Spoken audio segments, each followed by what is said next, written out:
Amis Verseau, ravi de vous retrouver pour vos énergies pour ce mois d'avril 2025. Et bah écoutez, comme tous les mois, je suis allée chercher une carte pour savoir comment vous alliez vous sentir émotionnellement et j'ai eu épouvanté. Bon, c'est pas la plus belle des cartes qui soit. Ça montre une situation qui est peut-être déjà passée ou alors vous redoutez que cette situation se produise. Vous êtes un petit peu effrayé à l'idée que cette situation se produise.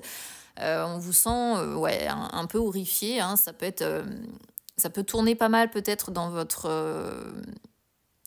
tête. Ça peut tourner en boucle. Donc soit elle a déjà eu lieu, soit vous la redoutez. D'accord. Alors ça peut concerner n'importe quel domaine de votre vie. Hein. Ça peut être sentimental, ça peut être professionnel, ça peut être vous adapter. Ok, ça peut être chez vous. On va voir si ça ressort au niveau des cartes. Donc là, on y va pour les énergies générales, ensuite financières, et puis sentimentales. C'est parti.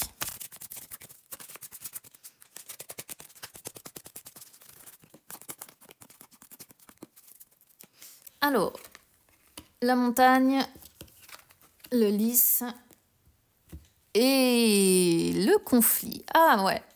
Alors, ça pourrait être ça que vous redoutez en fait, parce que ici le lys désigne une personne, ok, une personne que vous connaissez évidemment de votre entourage. C'est une personne qui a de l'importance. Alors ça peut être un patron, ça peut être une personne plus haut placée que vous. Pour certains, pourquoi pas un avocat ou une personne qui travaille dans l'administration. C'est une personne qui a de fortes responsabilités et vous êtes clairement en brise-bille avec cette personne. D'accord ?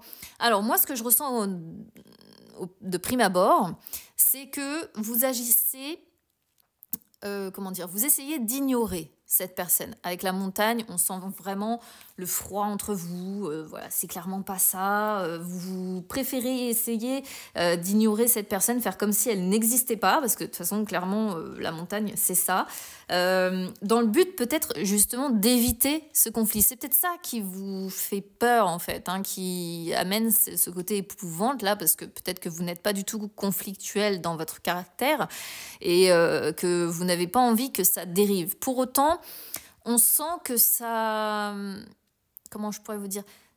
Ça tourne quand même, hein, ça tourne dans vos énergies et ça m'étonnerait pas qu'à un moment donné, ça pète quand même. Mais voyez, avec la lune, vous redoutez que ça arrive, hein, vous redoutez vraiment ce conflit et on sent que de toute façon, vous êtes dans la résistance. Vous savez que en fait, c'est comment dire... Il faudrait que ça pète un bon coup, il faudrait qu'il y ait des explications, il faudrait que chacun donne sa version, il faudrait que les cartes soient mises sur la table une bonne fois pour toutes. Mais j'ai l'impression que c'est un petit peu trop compliqué pour vous que d'aller de ce côté-là. Puis, non seulement compliqué, mais aussi une sorte de perte de temps, quoi. Vous n'avez pas franchement envie de perdre votre temps à ça. Alors, vous préférez agir de manière...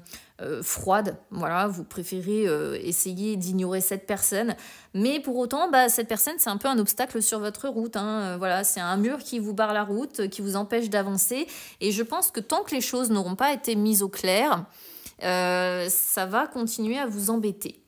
On voit de fortes tensions, hein, quand même, on sent vraiment une disharmonie qui est là, une ambiance assez agressive, assez vraiment dans l'opposition en fait. Hein. Vous n'êtes pas du tout sur la même longueur d'onde avec cette personne-là et à un moment donné ou un autre, il faudra que les choses soient mises au clair. Certes, ça va pas être agréable, je pense, parce qu'on sent du mécontentement, on sent que c'est la pagaille, on sent que c'est compliqué, on sent que ça joue sur votre morale. Mais c'est peut-être un mal pour un bien, parce que quand on garde trop longtemps ce qu'on a envie de dire, parfois, c'est compliqué, quoi. Du coup, j'en étais où ? On y va, du coup, sur les énergies financières. Je vais y arriver.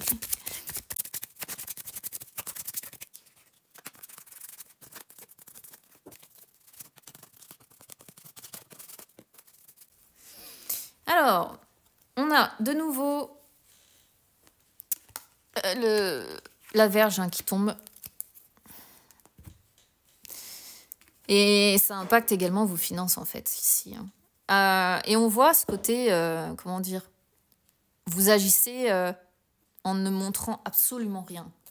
Alors peut-être que c'est chez vous que vous adoptez cette posture-là. Par exemple, chez vous, vous êtes, voilà, vous ne montrez rien, tout va bien, non, non, je m'en fais pas, je suis pas effrayée, je vais très bien, t'inquiète pas.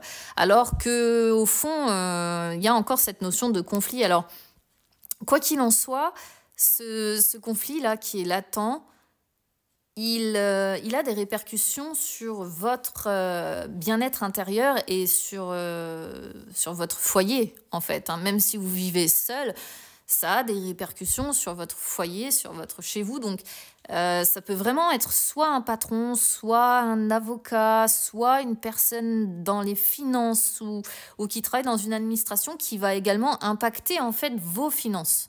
D'accord? Alors, on voit que vous essayez de donner le change, hein, de faire... ah bah, voyez, on l'a là, ici, l'administration ou la personne, parce qu'ici, ça peut être... Ouais, alors ça peut être médecin, ça peut être patron, puisque ici, on a la notion d'administration avec le patron. Ça peut être l'hôpital avec le médecin, comme je disais. Ça peut être l'avocat dans son cabinet. Mais vous voyez, c'est quand même quelqu'un de haut placé. Hein, et encore une fois, vous montrez que tout va bien, mais il y a quand même une ambiance faux cul, quoi. Ouais, t'inquiète pas, tout va bien, mais bon, c'est pas vraiment la réalité du terrain. En tout cas, vos finances vont être impactées par cet événement. Alors, c'est très particulier, c'est très précis comme guidance, donc ça ne parlera pas à tous les verseaux. Mais c'est vraiment ce qui sort ici. Allez, on va voir cette fois-ci... je ne sais plus ce que je voulais dire. Les cartes pour les énergies sentimentales. Je vais y arriver. Hein. Voilà. À me les mettre par terre.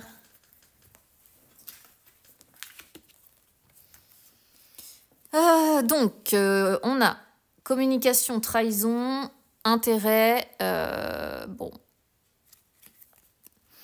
Alors, ici, si vous êtes célibataire, vous avez tendance à toujours retomber. En fait, si on regarde un petit peu l'histoire, si on met intérêt dans les suites, sur des personnes qui pensent d'abord à leur propre intérêt et qui vous la font à l'envers dans le temps. D'accord ? Donc, certes, ça peut être des histoires qui durent, parce que ici j'ai la durée quand même. Ça peut être une personne qui vous amène malgré tout de la tendresse, mais c'est pas pour autant qu'il faut rester dans une relation pour avoir des miettes. Vous voyez ce que je veux dire? Pour avoir des miettes de tendresse. Parce que cette personne-là, elle n'hésite pas, dès qu'elle a 2 minutes, à vous la faire à l'envers, dès qu'elle a le dos tourné. Parce qu'en fait, ce qu'on voit, c'est qu'elle pense à ses intérêts avant tout. Et en fait, à la première occasion venue, elle discute au minimum. Hein. Elle discute avec une autre personne dans votre dos. D'accord ? Donc, tout ce qu'elle vous amène, finalement, c'est un peu d'affection, un peu de douceur, un peu de tendresse, quoi. Mais c'est tout, on voit pas vraiment quelque chose de dingue. Et vous avez tendance, hein, si vous êtes célibataire, à attirer ce genre de personnes, d'accord ? Si vous êtes en couple, alors là, attention, parce que, clairement, je pense que votre partenaire est pas clean du tout. C'est une personne, je vais redire la même chose, mais c'est une personne qui pense à ses intérêts, avec qui vous êtes depuis un moment quand même. Hein, on ne parle pas de quelques semaines avec la durée. Mais du coup, il n'y a plus vraiment d'amour en fait entre vous. Il reste de la tendresse, certes, mais il n'y a plus vraiment d'amour. Et c'est une personne qui, dans votre dos, c'est une personne qui reste avec vous par intérêt, peut-être parce que il y a des biens, parce qu'il y a de l'argent. Mais elle reste pas avec vous pour les bonnes raisons et elle vous la fait à l'envers, en fait, dans votre dos. Voilà ce que je peux vous dire, amis Verseau. Écoutez, bon courage, on se retrouve très vite. À bientôt.